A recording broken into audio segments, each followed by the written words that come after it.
The sky above the new Beijing spaceport shimmered with the lazy descent of transport ships.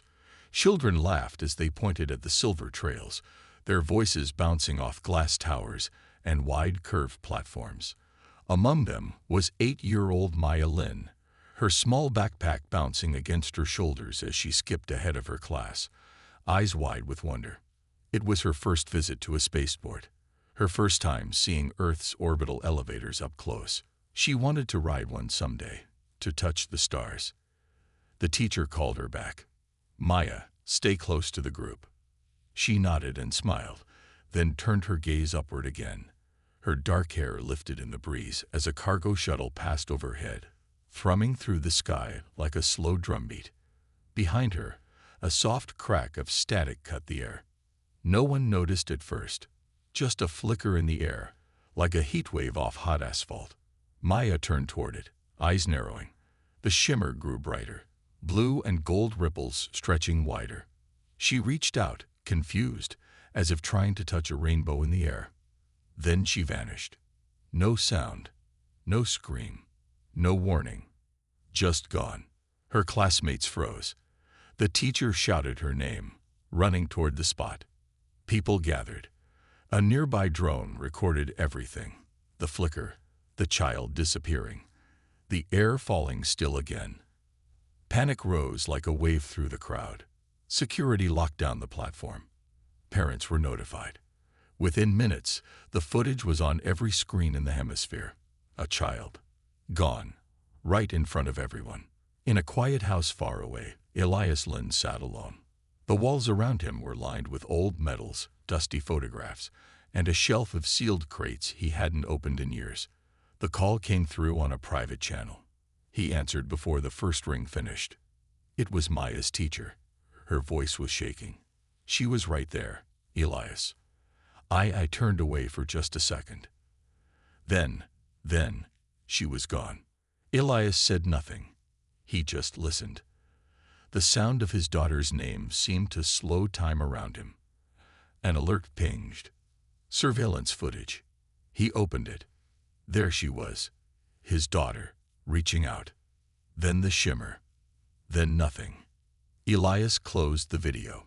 He stood slowly, walked across the room, and opened one of the sealed crates. Inside lay his old Earth Force armor, matte black with silver inlays. Folded beneath it was a data pad still synced to a dormant command channel. He powered it on. A single code blinked on the screen. Protocol blacklight. With a press of his thumb, the command activated.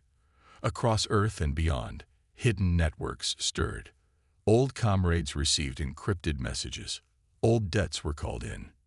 Elias Lin looked toward the night sky through his window. "You took the wrong child," he whispered. Then he began to prepare. The United Earth Assembly hovered in low orbit above Geneva, a ring of glass and steel circling the planet like a crown. Inside its central chamber, delegates from over 100 nations and colonies filled the hall with anxious voices, each one louder than the last. Holograms spun in the air, looping the footage of Maya Lin's disappearance. The shimmer, the vanishing, the fear on the teacher's face, and then silence. A tall diplomat from Mars stood, hands raised. "Let's not rush to military action. We don't know who took her or why." "We know enough," growled General Ortega of Earth Defense Command. Her voice was gravel and thunder. "That shimmer, we've seen it before. Carnithar phase cloaks. This wasn't an accident. It was a snatch." Another delegate shook his head. "So what? Do we start a war over one child?" A sharp sound echoed through the chamber. Click. All heads turned toward the rear. Elias Lin stepped forward, dressed not in uniform, but in a black coat with an old Earth Force patch sewn on the sleeve. His eyes were calm, too calm, and that scared the room more than any raised voice ever could. "She's not just a child," he said. "She's my daughter. And she's a citizen of Earth. If the Carnithar think they can take one of ours and hide behind Council protocols, they're wrong." "Colonel Lin," said the Assembly Chair, his voice carefully diplomatic, "you are no longer active duty. You are not authorized to. I'm not asking for permission, Elias said. I'm telling you what's going to happen. He pulled a data crystal from his pocket and placed it on the central table. It projected a glowing list: names, call signs, locations, some marked deceased, others classified. But many still blinked green. Protocol blacklight. Whispers filled the chamber. The protocol hadn't been activated in over 2 decades, not since the Orion siege. You're reactivating rogue assets, Ortega asked, half in disbelief. You'll cause a galactic scandal. Elias stared at her. Good. Let them talk. Let the whole galaxy see what happens when you take a human child. Then he turned and walked out. Far above, on the dark side of Earth's moon, a forgotten hangar door slid open with a hiss of ancient hydraulics. Inside, an old stealth cruiser powered up for the first time in years, its reactor purring like a sleeping giant waking from a long dream. In scattered corners of the galaxy, strange messages arrived. One reached a woman tending bar on Titan. She read the message, nodded once, and disappeared through a back door. Another reached a man hiding in a mining colony on Ceres. He smiled bitterly, put out his cigarette, and suited up. They were ghosts of a war the galaxy had tried to forget. Now they were coming back, because someone had taken one of their own. And that was unacceptable. The stars outside the ship's viewports were vast and cold, a blanket of fire and ice that stretched endlessly. The Raven's Edge, an old, battered stealth cruiser, cut through the darkness like a shadow, its engines humming softly, barely detectable by any sensor in the galaxy. Inside, the crew was silent, each person lost in their thoughts, waiting for the storm that was coming. Elias Lind stood at the helm, his hand steady as he navigated the ship toward the edge of Carnithar space. His face was grim, lined with years of hard decisions, but his eyes were focused on one thing: Maya, his daughter, his reason for breathing. He wasn't alone. A crew of misfits, old ghosts from his past, gathered in the dimly lit war room behind him. They had answered the call, each one moving with a quiet intensity that spoke louder than words. They weren't just veterans of war, they were survivors. Stitch, a hulking warbot with a long history of dirty deeds, sat at the far end of the table, cleaning his weapons. His metallic fingers clicked rhythmically against the gun parts, his glowing red optics flicking over the schematics of the Carnithar vessel they were targeting. "You sure about this, Colonel?" he asked in his gravelly voice, the sound of metal grinding against metal. Elias didn't look back. "It's the only way." They took her. They're not getting away with it.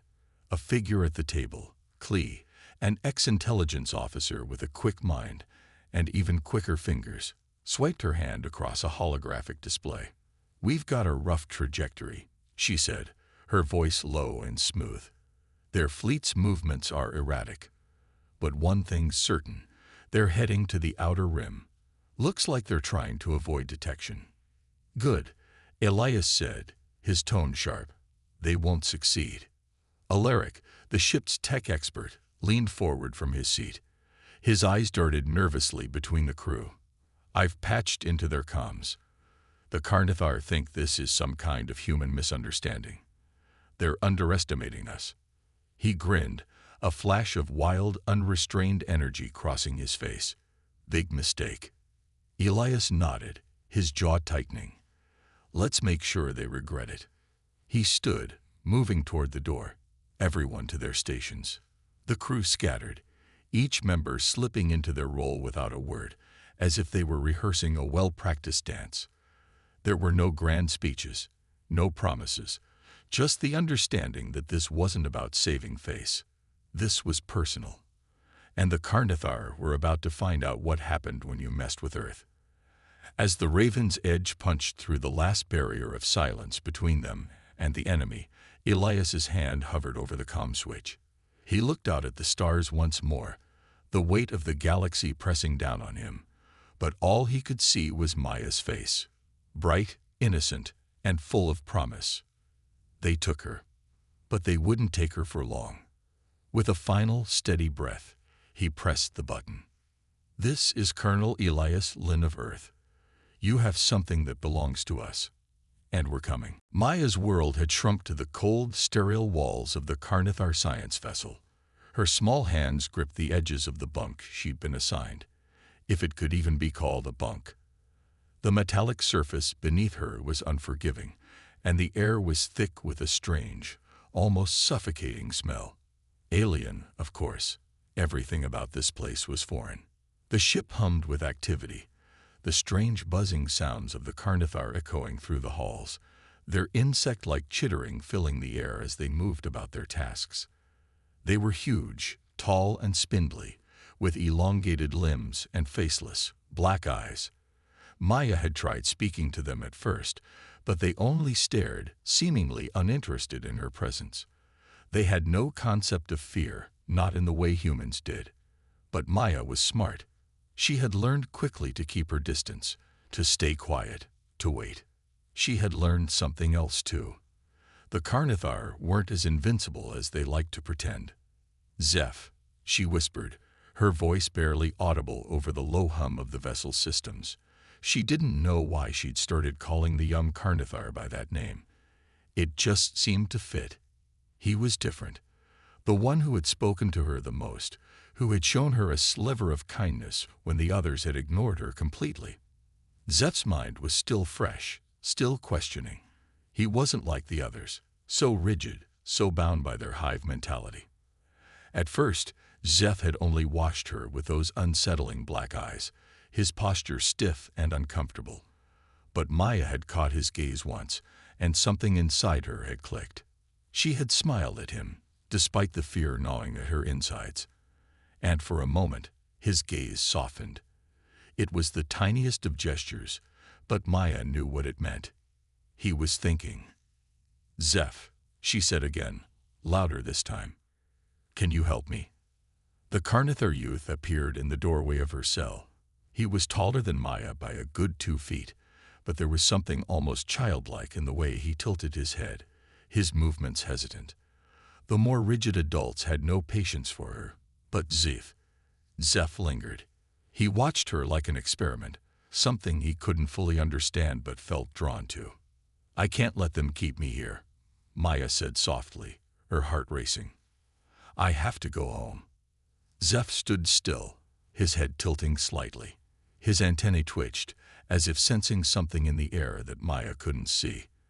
And then, slowly, almost as though the idea was just now forming in his mind, he nodded. "You will not be." Zeph's voice was odd, clumsy, but his meaning was clear. "Safe. Here." Maya swallowed hard. He was right. She had been safe before, in her family's home, in the warmth of Earth. But now, she wasn't sure. Still, something in Zeph's tone made her believe, made her trust, that there was a way out. And she was going to find it, no matter what. Meanwhile, in the depths of the ship, a dangerous thought was growing in the heart of the Carnithar hive. What if this human child wasn't the only one who was changing things? In the quiet of the corridors, the first cracks in the hive's perfect unity began to form. The edge of Carnithar space loomed ahead, a sharp, cold expanse of stars scattered like forgotten dust. The Raven's Edge glided silently through the darkness, its stealth systems in full effect, masking its presence from any passing patrols. The silence was oppressive, thick with the weight of the task at hand. Inside the cockpit, Elias Lynn stood motionless, his gaze fixed on the darkened screen ahead. His jaw was tight, a constant reminder of the fury that churned just below the surface. He could feel the tension in every fiber of his being, like a string drawn taut, ready to snap. They were getting closer. Klee's voice cut through the stillness. "We've found their perimeter, Colonel. It's a deep patrol, but we can slip past them. We'll need to move fast." Elias didn't reply immediately. Instead, his fingers hovered over the control panel, as if weighing every decision, every possible consequence. This was it. His daughter, his flesh and blood, was somewhere out there, held by creatures who thought they could do whatever they wanted. It wasn't just a rescue mission anymore. It was a reckoning. "Do it," he said finally, his voice like steel. The ship's engines hummed to life, barely audible as the crew moved with mechanical precision. Alaric, the tech expert, worked furiously at his console, hacking into the Carnathar fleet's encrypted comms. His fingers flew across the keys, a nervous energy coursing through him as the seconds ticked away. "We've got a window," Alaric called out. "If we move now, we can infiltrate their signal range before they notice." Elias gave a sharp nod, and the ship surged forward, cutting through the emptiness. Outside, the stars seemed to bend around them, swallowed by the ship's invisible cloak. They were ghosts, slipping unnoticed into enemy territory. But as they neared their target, something flickered on the scanner, a flash of movement. Then another. Dozens of blips. The Carnathar were ready. "Shit," Klee muttered. "They're expecting us."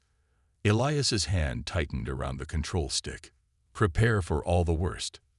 Without warning, the calm of space was shattered by the shrill screech of incoming fire.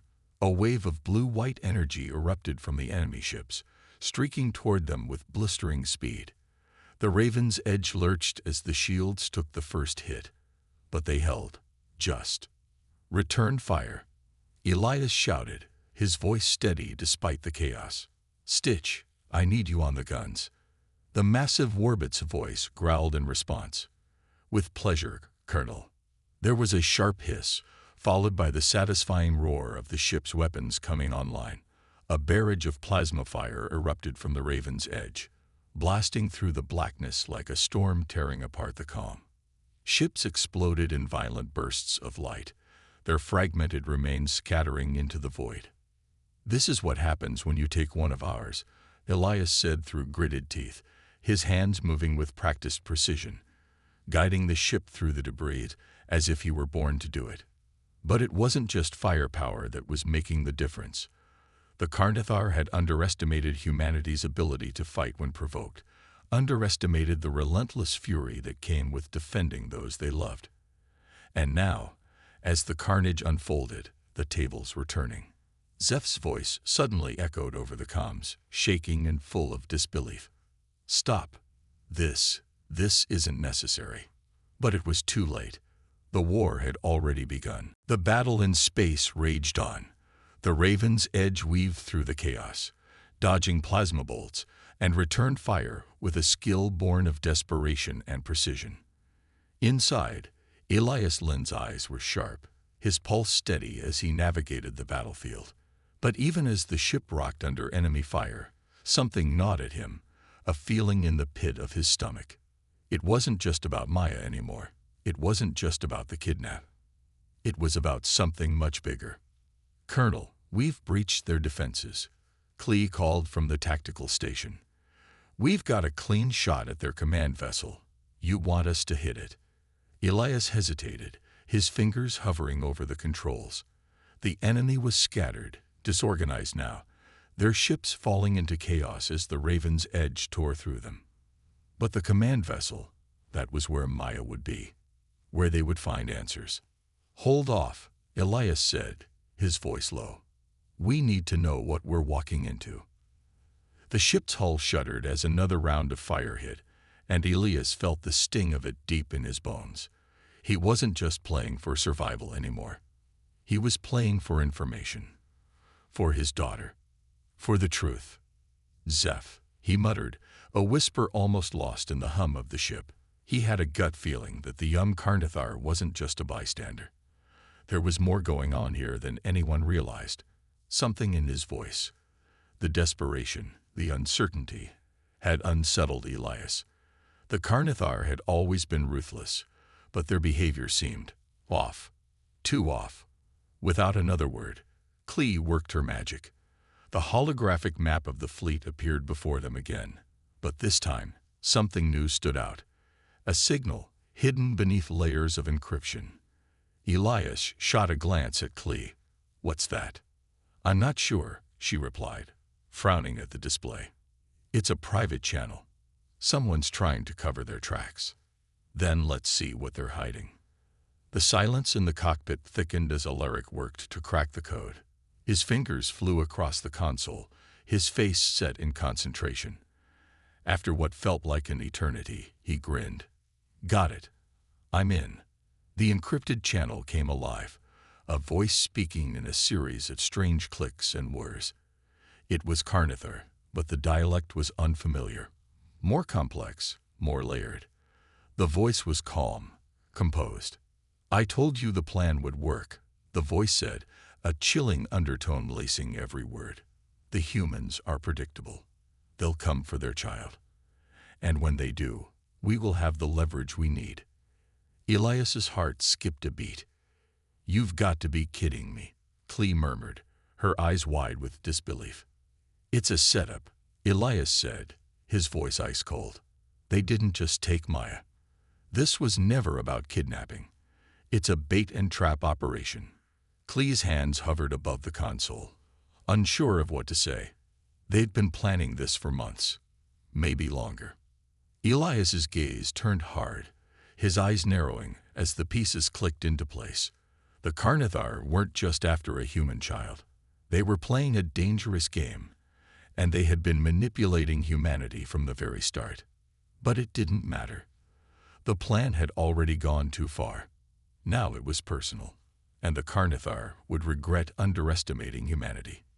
This ends now, Elias said, his voice filled with quiet, unyielding fury. The Raven's Edge drifted silently through the vast expanse of the Carnithar command vessel's docking bay, now little more than a ghost among shadows. The ship was a towering monolith of steel and organic materials, its architecture both sleek and intimidating. Inside, the air was thick with the scent of alien metals and the hum of energy shields that pulsed with an otherworldly rhythm. Elias Lynn's fingers were steady on the controls, though his mind raced. Every inch of his being screamed for him to hurry, to find Maya, and get her out of this nightmare. Yet, something in his gut told him that this wasn't just a simple rescue mission anymore. It was the final piece in a game that the Carnithar had been playing with humanity for years. The ship's interior was eerily quiet as the crew prepared for what was about to come. Alaric worked at the tech station, eyes flickering with a frantic energy as he tapped commands into the console. We've infiltrated their systems, but it's a mess down here. Looks like their command center is heavily fortified. We don't need subtlety anymore, Elias replied, his voice a low growl. We need firepower. Stitch, the hulking warbot, stood from his post, towering over the group. His fingers flexed, and his eyes glowed a faint crimson, ready to tear down some walls. Colonel.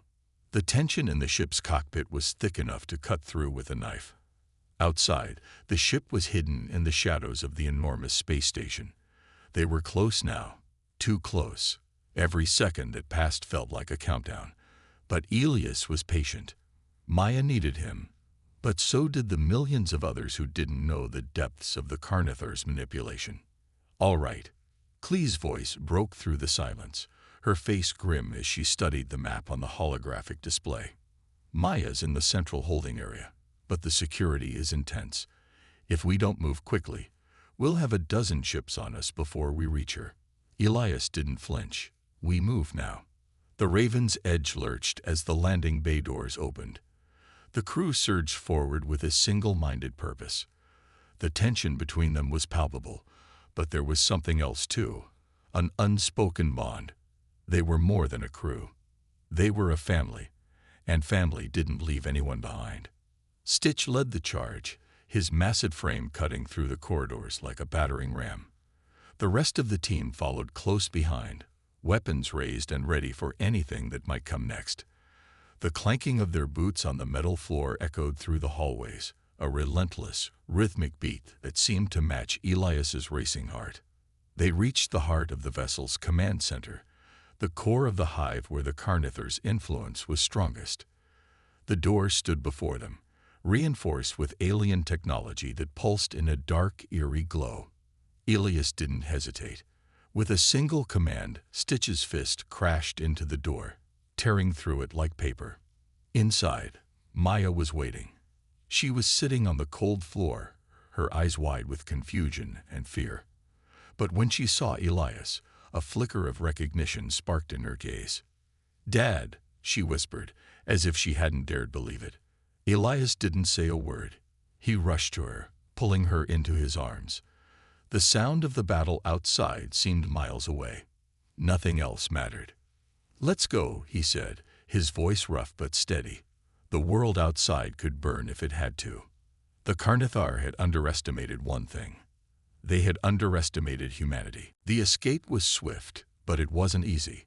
The Raven's Edge was already in motion, its engines roaring to life as the crew fought their way through the labyrinthine hallways of the Carnithar vessel.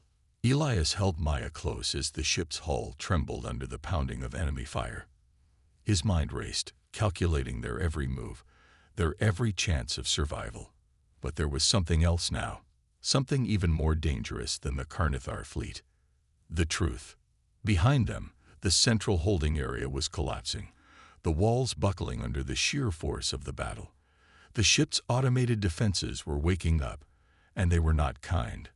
Waves of Carnithar warriors poured from every direction, determined to stop the humans from escaping. But Elias and his crew weren't about to give in. "Get to the hangar bay." Elias barked, his voice cutting through the chaos. "Alaric, take the helm. Clee, cover the rear." As they sprinted through the corridors, Stitch's massive form led the charge, plowing through enemy lines with brutal efficiency. His plasma cannon burned through the hulls of the advancing ships, each explosion a flash of light that lit up the cold, metallic hallways. Clee kept her eyes on the rear view, her pulse quickening as she fired at the oncoming foes. Behind them, Maya clutched her father's hand, her small face still pale from the horror she had endured. But there was a flicker of something else now, a spark of hope. Elias could feel it, the weight of the moment pressing down on them. But they were not finished. Not yet. "Almost there," Clee shouted. "Just a few more corridors." Elias's breath came in ragged bursts as they neared the ship's hangar. The door slid open, revealing the Raven's Edge waiting for them. But it wasn't empty. A swarm of Carnithar elite soldiers had already reached the bay, preparing to make one final stand. Elias's eyes narrowed. They couldn't wait any longer. He signaled for Stitch to take the first shot. The Warbit's cannon hummed with energy before releasing a deadly burst that tore through the ranks of the Carnithar soldiers, their bodies sent flying in all directions. "Go," Elias yelled. "Get to the ship." The crew surged forward, cutting down the remaining resistance as they moved with a desperate urgency. Maya was just ahead of him now, running faster than Elias had ever seen her move. He couldn't help but smile despite the chaos, knowing that whatever had happened, whatever had been lost, there was still a chance. They were nearly at the ship, the doors wide open, the hangar's airlock already sealing them in. But just as they reached the threshold, a shadow stepped forward from the smoke, the commanding officer of the Carnithar. Tall and imposing, his black eyes gleamed with a cold calculation. "You won't leave," he hissed, his voice more a growl than words. "Not until you understand what's been set in motion." Elias's hand was already on his weapon, but before he could draw, Stitch let loose a blast from his cannon, sending the Carnithar flying back, his body crumpling against the wall. Elias nodded. "Let's finish this." With a final surge of energy, the Raven's Edge blasted into the dark expanse of space, leaving the wreckage of the Carnithar vessel behind. They were free. Elias leaned back in his seat, his hand resting on Maya's shoulder. The stars were distant, silent witnesses to their victory, but they had won. They had taken back what was theirs, and perhaps most importantly, they had reminded the galaxy that no one could ever underestimate humanity.